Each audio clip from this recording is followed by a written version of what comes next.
Okay, we're going to be looking at a Triton T80si shower, which is running hot and then cold. It runs hot for about 30 seconds and then cold for about 30 seconds and then the same thing over again. So the first thing we have to do obviously is switch off the power. So we've switched off the electrical power to the switch outside, and we've also removed the fuse from the fuse box to make sure it's completely isolated. So what we're going to do now is to remove the cover. On this particular unit, there's normally two screws in the top, but in this particular unit the two screws in the top seem to be not holding into anything, so it's only held together by this one screw at the bottom. Let's remove that and then remove. Okay, so removing the cover, it's going to be held on by a connector here to the front switch, so we just need to unclip that. And then let's have a look where things go. Water comes in here, and then there's a solenoid switch which is controlled by this top knob. Now there's a thermal cutout switch here which is probably going to be the cause of the problem, we think. So if we look at the electrical power, live power comes in here and then goes up to this black circular item, which is the thermal cutout. So the live power goes into one side of there and then comes out the other side. So this is open circuit if there's an over temperature condition, or closed circuit if everything's good.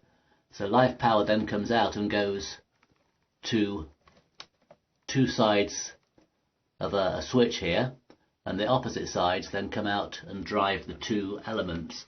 That's this element and this element. So power through the thermal cutout to two sides of this switch, which is controlled by this top knob, and then to these two terminals of the two heaters. So two heaters, there's a rear one and a front one.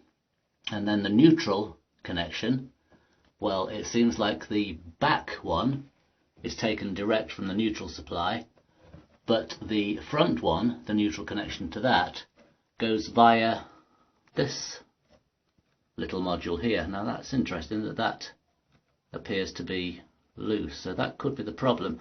I'm assuming that this is another cutout on the bottom of the heater tank, so we'll look at that in a moment. Now the interesting thing is that this thermal cutout, not only does it feed the switches to the heater elements, but it also feeds the solenoid switch. So if that were cutting out, we would suspect that when it cuts out, it would not only cut off the heaters but also cut off the water flow, and that's not happening. The water flow continues when it cuts out, when it goes cold. So that's telling me that it's not that device that's the problem. I'm suspecting it's probably this device here. So just to summarize the way this works, this bottom knob controls the flow, and that's how it actually controls how hot it is. The way it controls how hot it is by changing the amount of water that's flowing through the system. So when you set it to cold, it has more water flowing through it, so it's not in the system so long, it doesn't heat up as much.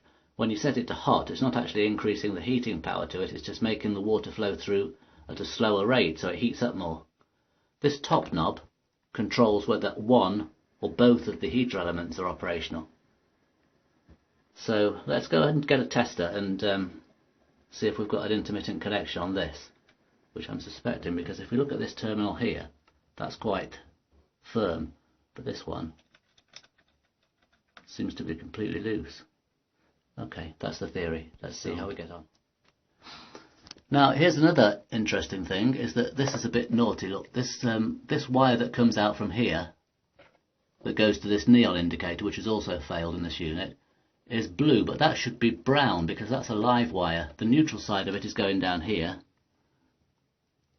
but the live side of it comes out of that top thermal cutout, so this should be a brown wire.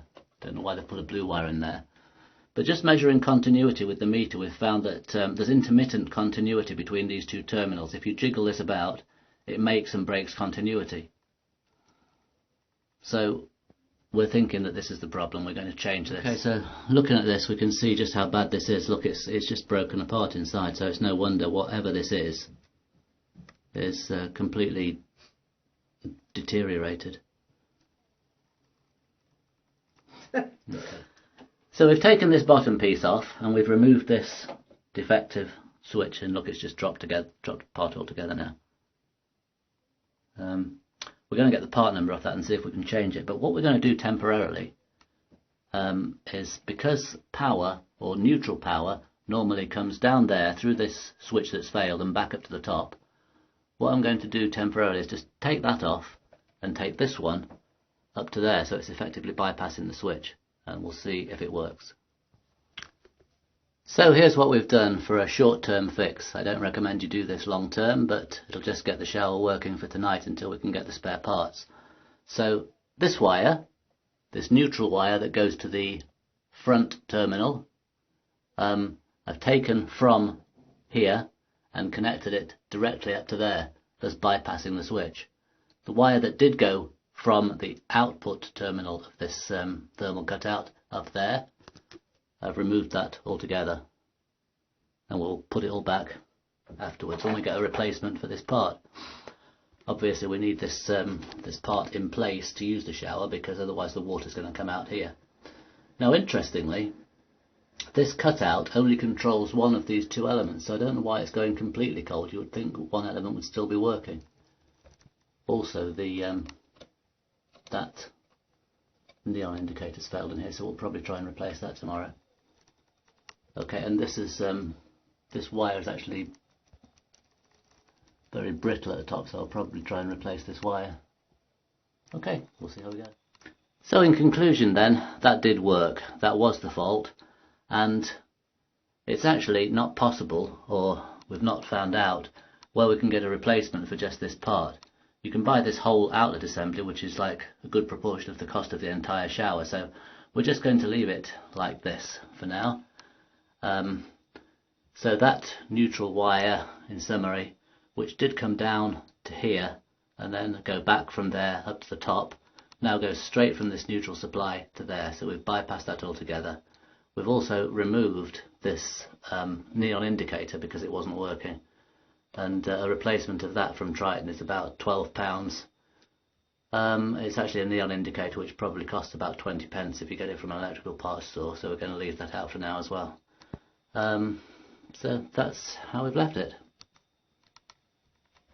I am a little bit concerned about the discoloration of this wire. We've measured the resistance and it seems to be good, but we'll probably just check on that every so often to make sure that it's not a bad connection causing burning.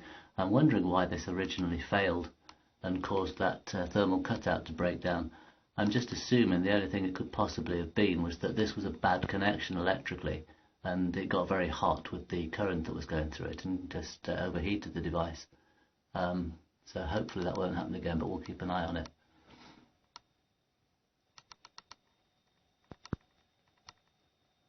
See, it just burnt away altogether.